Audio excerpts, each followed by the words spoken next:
Recibimos como cada jornada a Facu González, vamos a hablar de los temas vinculados a la economía y en esta oportunidad a un informe que no siempre da a conocer el INDEC. Bueno, vos me ilustrabas algo respecto al trabajo del organismo sobre esta materia que tiene que ver cómo las familias argentinas, los hogares subsisten de acuerdo a las posibilidades y tratan de esquivar el endeudamiento como sea. Exactamente, cómo organizan los gastos. Los hogares argentinos utiliza datos oficiales de la encuesta permanente de hogares, que es la encuesta más amplia que tiene el INDEC a nivel nacional. Hace un relevamiento en los 31 aglomerados urbanos y lo comparó con casi 20 años atrás. Cómo fue evolucionando la administración de los hogares, cómo se va organizando en materia de gastos y qué sucede con el nivel de ingresos. Y te tengo que decir, Maxi, que casi un 40% de los hogares en la Argentina, 4 de cada 10, lamentablemente quema recursos, quema ahorros. Capital. Claro, para tratar de sostener el nivel de gastos. No puede por sus ingresos, necesita otros recursos, amplía la posibilidad de ir utilizando parte de los ahorros para sostener los gastos familiares. El dato es completamente desalentador. Hace 20 años atrás, esa situación de utilizar los ahorros para el gasto cotidiano estaba presente en el 20% de los hogares. Actualmente en el 37,4% que dice gasta lo que tenía ahorrado. Otra de las cuestiones, préstamos bancarios o financieros subió desde el 2004 a el 2025 del 15 al 16%, con lo cual un punto porcentual más, hay más familias que utilizan el endeudamiento. De hecho, casi 4 en los estratos bajos, 4 de cada 10 hogares tienen alguna deuda con financieras. Eso es una situación también que te expone principalmente a altas tasas de interés, a tasas mucho menos accesibles que el resto de los hogares y de los argentinos. ¿Qué sucede, por ejemplo, con respecto a las cuotas o fiado? Está presente en el 51% de los hogares en la Argentina. Hace 20 años el nivel llegaba al 20%. Comprar con algún tipo de crédito, fiado porque hay confianza en los comercios, o directamente utilizar el plástico, la tarjeta de crédito. Bueno, eso expone que casi el 51% de los hogares tiene algún tipo de cuota que va a tener que afrontar en los próximos meses. Ahora, te pregunto, hay un nivel de endeudamiento muy grande, hablamos en su momento también de la situación de la morosidad, ¿te quemaste los ahorros o vendiste algo de tu capital? ¿Y si no tenés? Claro, ¿qué pasa cuando no tenés? Aparece el financiamiento, la deuda. Por eso ahí ves que casi la mitad de los hogares en la Argentina tiene algún tipo de deuda, la gran mayoría o con bancos o con financieras. Ojo con esa situación, vender pertenencias. Un 10% vende pertenencias, o sea, vende lo que tiene para hacerse de recursos y afrontar los gastos. Este es un dato estadístico que habitualmente no informa todos los meses el INDEC, es un relevamiento que hizo comparándolo con la última vez que había hecho este indicador, que fue en el segundo semestre del 2003, con lo cual son datos casi al 2004, son datos de hace 20 años atrás, y cuando vos empezás a comparar, tenés un nivel de deterioro. Fue cambiando, si se quiere, el nivel de exigencia en materia de gastos, ingresos que fueron hacia la baja para poder tratar de recuperar poder de compra. Bueno, obviamente eso pegó de lleno en la gran mayoría de los hogares en la Argentina, el 50% está endeudado. Obviamente hay también un deterioro en cuanto a la calidad de esos ingresos. La gran mayoría tiene ingresos por su trabajo, porque tiene una relación de dependencia y que se asegura al menos tener un nivel de ingreso. Pero fíjate qué sucede, planes sociales, hace 20 años atrás estaba presente en el 4,5% de los hogares. Hoy, en la actualidad, en el 15% de los hogares, que su único nivel de ingreso son transferencias directas por parte del Estado, un pico que pegó en pandemia.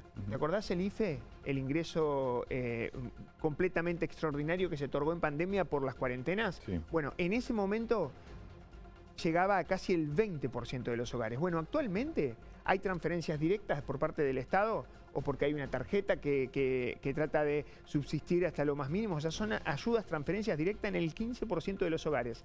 Hace 20, de acuerdo a los datos oficiales, estaba presente en el 4,5%.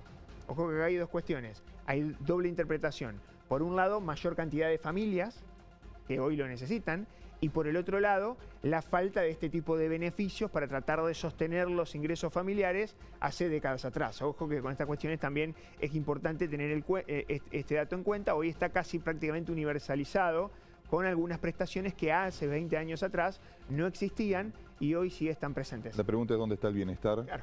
¿Dónde está el crecimiento de la economía con esta realidad que refleja, creo que, buena parte de los hogares de la Argentina, ¿no? ¿Te acordás que hablábamos hace un par de programas atrás sobre esa pirámide de la estructura social argentina que estaba muy achatada, el 53% por debajo de la línea de pobreza, un 43% de clase media que trata de hacer lo imposible para sobrevivir y sostener su calidad de vida y que viene hace mucho achicándose, apretando el cinturón, bajándole botones del cinturón para tratar de equilibrar en materia de ingresos, y la clase alta que en este sentido tal vez el 80% no se considera clase alta, pero lo es, y hay un dato que también es llamativo. No se modificó la cantidad de personas que tienen al menos un ingreso por renta de un inmueble, 3%.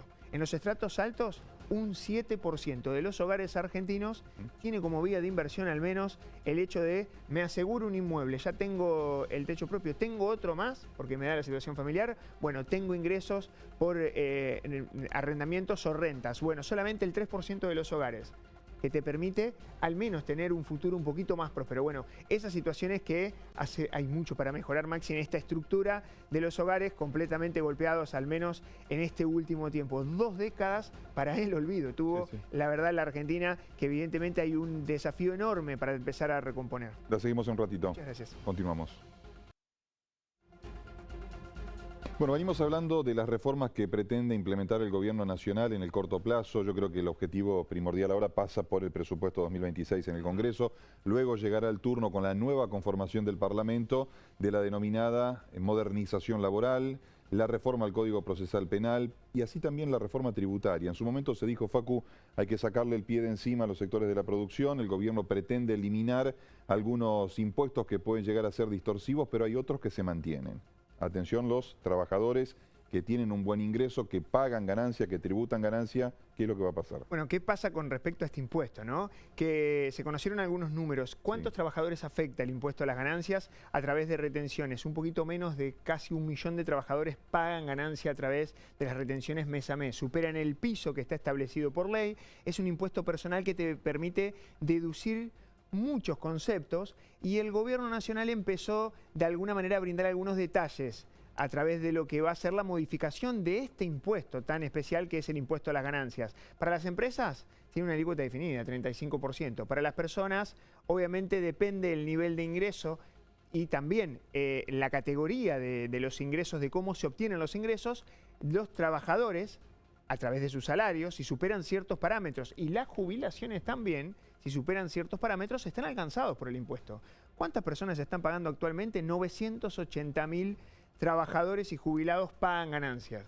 En otros momentos, tal vez, llegó a superar casi los 2 millones de trabajadores. Hubo una mejora porque se fueron actualizando esos mínimos no imponibles, a partir de los cuales, si se supera el monto de ingreso, empezás a pagar ganancia. En la actualidad, para una persona, un trabajador que tiene ingresos por su trabajo registrado y no puede descargar cargas de familia, o sea, no tiene ni hijos ni tampoco una pareja, el cónyuge, para tratar de deducirlo, empieza a pagar ganancias de bolsillo por arriba de ingresos de los 2 millones de pesos. Puedes actualizando. Claro. Esta situación, muchos trabajadores podrían empezar a tener descuentos a través de las retenciones. Es cierto que la categoría que das atado, no te vas rápidamente a las categorías más altas. También hubo una especie de mejora en estos últimos años con respecto a qué alícuota que has alcanzado apenas empezás a pagar ganancias, es mucho menor que en otros tiempos, pero ojo con esta situación de empezar a pagar un impuesto. Y para los que sí ya tienen cargas de familia, no es que sube mucho más, 2.500.000 pesos para una persona que tiene hijos y que puede deducir también la pareja. En el caso de los jubilados por arriba de nivel de ingresos de 2.400.000 pesos empiezan a pagar ganancias. Por supuesto, es el universo de jubilados más pequeño, son cerca de 140.000 jubilados en la Argentina que están alcanzando. Algunas de privilegio. Algunas, muchas de privilegio. Hay que tener en cuenta que tiene un piso que legalmente tiene que superar las 8 salarios mínimos de jubilaciones mínimas, con lo cual ronda alrededor de los casi 2.500.000 pesos. Son 2.470.000 pesos para empezar a pagar ganancia por las jubilaciones. Claro, la gran mayoría tienen regímenes especiales y de privilegio con las jubilaciones más altas en la Argentina. Déjame decirte que lo que tiene como papel de trabajo el Ejecutivo Nacional para este impuesto específico, porque después ahí está el tema, las reformas, hay que hacer un análisis impuesto por impuestos. Bueno, para ganancia lo que se prevé hacer no es eliminarlo, es simplificarlo y en ese sentido para las personas físicas aumentar las deducciones del impuesto. De esa manera pagarían menos trabajadores ganancias porque van a poder descontar más. Hay algunas deducciones que quedaron completamente desactualizadas. Por ejemplo, intereses de créditos hipotecarios para la vivienda, 20.000 pesos nomás te permite deducir en el transcurso del año. No se actualiza hace 20 años. Insignificante. No, es que no, carece de sentido. Está en la ley, pero no tiene ningún tipo de sentido. No hay ningún tipo de ayuda en beneficio a eso, que seguramente hay que trabajar mucho. Lo mismo, gastos, recién escuchábamos qué pasa con los colegios de cuotas de los colegios privados. Bueno, ¿se puede deducir? Sí, pero está topeado. Las donaciones también están topeadas. Lo mismo sucede con los gastos de medicina prepaga, las consultas médicas. Y te diría que es simbólico. Es completamente simbólico. Claro. Más allá de que hay algunas mejoras. La que sí tuvo una renovación, que Nobleza Obliga, fue mucho más accesible, que antes no estaba permitido y que ahora sí, beneficios para los inquilinos. Deducir el alquiler. Pero el alquiler tiene que estar registrado, con lo cual también convive con la informalidad en la Argentina, ¿no? Muchos inquilinos alquilan y no tienen el alquiler registrado y ahí, en ese caso central, el contrato al no estar registrado no pueden deducirlo después de ganancias. Bueno, ojo con estas situaciones en la Argentina que hay que mejorarlo mucho. Esta situación tiene que ver con el impuesto a las ganancias, lo que va a buscar el Ejecutivo Nacional que comanda Javier Milei, en este caso para modificar ganancias no va a ser eliminarlo, sino aumentar los tramos de deducciones para tener una mejora por la vía indirecta. Deduzco más gastos y de esa manera voy a pagar un poco menos del impuesto a las ganancias. Hasta ahora, por ahora, sigue tal cual está. Aumentó en este segundo semestre del año, recién a partir de febrero vuelve a actualizarse el impuesto a las ganancias, esos pisos que terminábamos diciendo. Un asalariado formal por arriba de los 2 millones sin carga de familia empieza a estar alcanzado por el impuesto a las ganancias. Bueno, mañana 4 de la tarde vamos a conocer el IPC correspondiente al mes de octubre. Seguramente lo vamos a analizar a la noche, que es lo que termina arrojando el dato estadístico. Sin lugar a dudas, es el dato de la semana también. Gracias, Facu. Muchas gracias. Hasta mañana.